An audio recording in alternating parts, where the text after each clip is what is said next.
നന്നാകണം. അതേ സീരിയല് കാണുന്നത് നിർത്തണം. അതാ ശരീരം മറച്ചുകൊണ്ട് അള്ളാനെ പേടിച്ച് ജീവിക്കാൻ ആഗ്രഹമുണ്ട്. പറ്റുന്നില്ലെന്ന് പറയുന്ന ചെറുപ്പക്കാരാ, പറ്റുന്നില്ലെന്ന് പറയുന്ന പെങ്ങള്, നന്നാകണോ മോള്, നന്നാകണോ ചെറുപ്പക്കാരാ? കള്ളുകുടി മാറണോ? കഞ്ചാവടിക്കുന്നത് മാറണോ? ദുസ്വഭാവങ്ങൾ മാറണോ? നിസ്കരിക്കുന്നവനാകണോ? നിന്റെ എല്ലാ ദുസ്വഭാവങ്ങളും മാറ്റിയിട്ട് നിനക്ക് നന്നാകാൻ ആഗ്രഹമുണ്ട്. അള്ളാഹുവിന്റെ പ്രവാചകം പറയുകയാണ്, കുടിച്ചിട്ട ഖബറ് കാണിച്ചു കൊടുത്തിട്ട് അവിടെന്ന് പറഞ്ഞു, സ്വഹാബാ,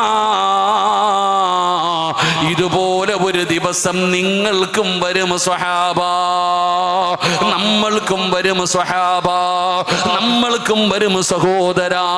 പെങ്ങളെ, നിനക്കും ഇതുപോലെ ഒരു ദിവസം വരാനുണ്ട്. അതുകൊണ്ട് ഈ സദസ്സിലിരിക്കുന്നവരോട് പറയുകയാ, എന്തായ